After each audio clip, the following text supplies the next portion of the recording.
The status of the nation's healthcare system is still manageable and under control. And though the country's hospital and treatment center beds are steadily piling up, the overall capacity is far from being swamped. A word of assurance from the palace, which also points out to a galloping immunization pace. With more vaccines up for arrival, the PTV's Mena Lesponas sums up in this report.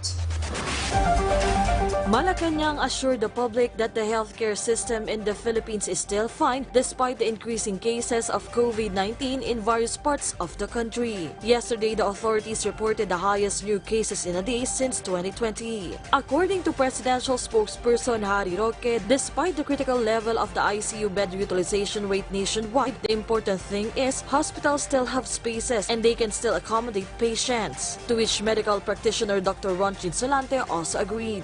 We are within projection for as long as we do not exceed 20,000 per day. No? That is the projection. So kung iniisip nyo yung ECQ will result in a drastic reduce in cases, hindi po yan yung projection.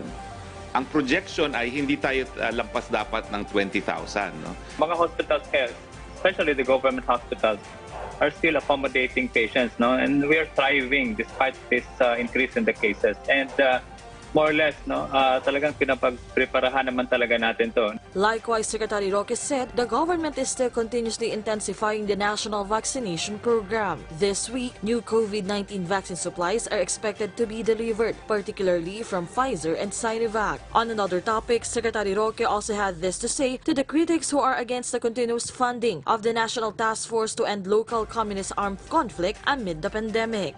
Maski po nandiyan ang pandemya, alam pa rin natin ng kagutuban ang dahilan ng pag-aalsa.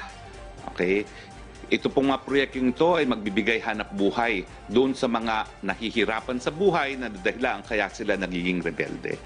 Pangalawa, ito po isang ayon din doon sa ating strategiya kung paano tayo babangon galing po dito sa pandemya na ito. Mela Lesponas for the Nation.